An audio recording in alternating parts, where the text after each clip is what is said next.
Hello साथियों, नमस्कार। मैं अंजलि कुमारी, स्वागत है आपका मेरे यूट्यूब चैनल पे।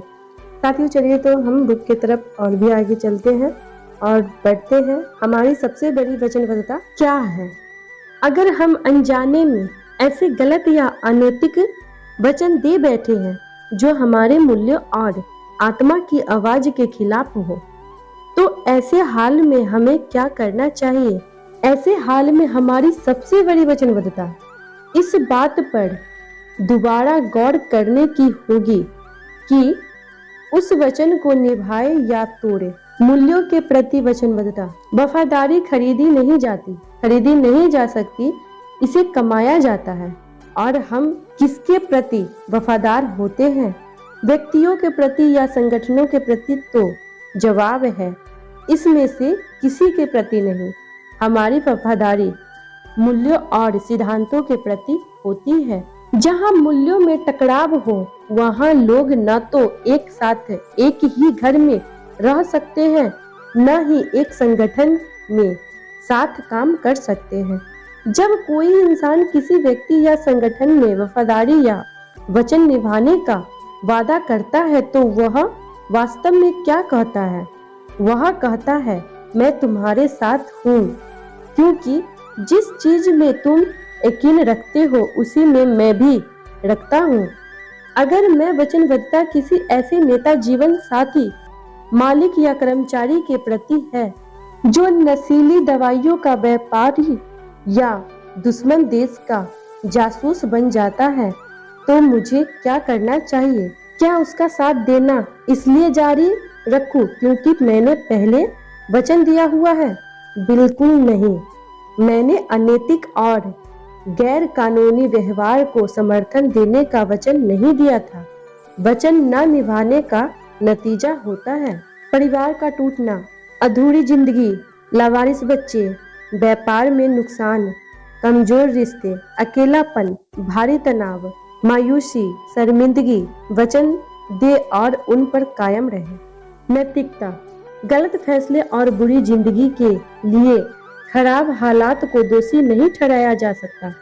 नैतिक मूल्य और सिद्धांत सिर्फ अच्छे दिनों के लिए नहीं बने हैं, बल्कि वे बुरे दिनों से भी बचाते हैं।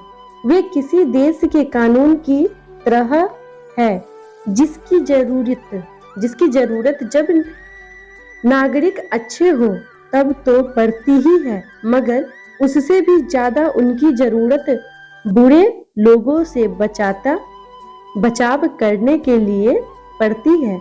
हर चुनाव सिद्धांत आधारित चुनाव नहीं होता। मिसाल के तौर पर कैसे कपड़े खरीदे या कैसा टीवी खरीदे, यह व्यक्तिगत चुनाव है जो इस पर निर्भर करता है कि हमारे लिए क्या ठीक है।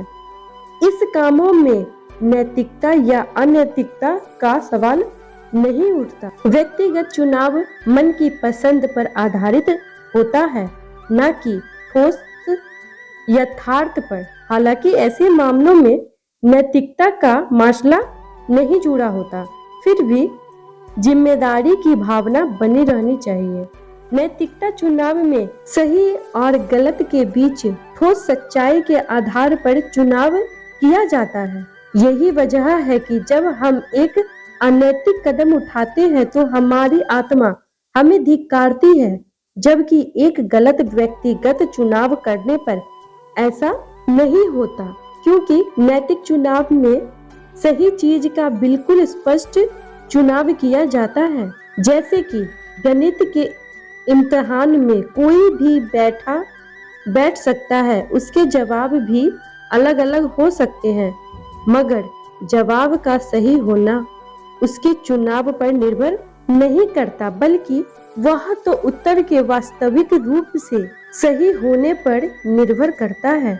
किसी आदमी के शालीन होने का यह मतलब नहीं होता कि वह अच्छा और नैतिक व्यक्ति है। किसी आदमी में सामाजिक शालीनता होने के बावजूद वह झूठा और मक्कार हो सकता है। वह इंसान शालीन होते हुए भी अनैतिक माना जाएगा। शालीनता उसे सामाजिक स्वीकृति दिला देती है, पर सिर्फ शालीनता का मतलब अच्छाई नहीं होता। दुख की बात है कि आजकल हमारे ज्यादातर फैसले इन बातों पर आधारित होते हैं। पहला, सुविधा, आराम और सुख की हमारी इच्छा। दूसरा, हमारी भावनाओं। कोई काम करने का पैमाना जिम्मेदारी की भावना नहीं, बल्कि यह होता है कि हमें क्या करना अच्छा लगता है। तीसरा, सामाजिक चलन और प्रचार, और लोग यह काम कर रहे हैं इसलिए मुझे भी करना चाहिए। यह एक आम धारणा है कि नैतिकता और नैतिकता पर आधारित चुनाव उलझा देते हैं, मगर अहम सवाल यह है कि किसको उलझा देते हैं? सिर्फ उन्हीं को जिसके जीवन मूल्य साफ नहीं है। हालात के मुताबिक बदलती नैतिकता। जो लोग महसूस करते हैं कि नैतिक मूल्य हर हाल में एक से नहीं हो सकते, बल्कि हालात के अनुसार बदलते रहते हैं। साथियों, अगर ये हमारा ऑडियो आपको पसंद आ रहा हो तो प्लीज़ इस चैनल को लाइक और सब्सक्राइब कर दें, ताकि हमारा कोई भी वीडियो आप तक सबसे पहले पहुंचे। वे लोग तरह तरह की सफाई पेश करके अपने आप को बदलते सिद्धांत को सही ठहराते हैं और अलग अलग हालात और अलग अलग व्यक्तियों के साथ अपने सिद्धांत को बदलते रहते हैं। इसी को कहते हैं हालात के सांचे में ढली नैतिकता। यह आस्था पर नहीं, बल्कि सुविधा पर टिकी नैतिकता है। पैमाने। किसी भी नैतिक दिशा सूचक के सहारे तभी आगे बढ़ा जा सकता है जब उसमें अंदरूनी संगति और स्थिरता हो, तथा किसी भी प्रकृति या रीति के प्रचलित होने की स्थिति में वह एक ही दिशा में संकेत करे। हम स्टैंडर्ड्स क्यों बनाते हैं? वे एक पैमाना होते हैं। यूरोप और एशिया में 1 मीटर एक जैसा ही होता है। 1 किलो आटा कहीं भी जाइए 1 किलो ही होता है। जो लोग नैतिक पैमाने पर यकीन नहीं रखते वे नैतिकता की परिभाषा यह कहकर बदलते रहते हैं कि कुछ भी गलत या सही नहीं होता, हमारी सोच ही उसे ऐसा बनाती है। वे व्यवहार के बजाय व्याख्या को जिम्मेदार मानते हैं।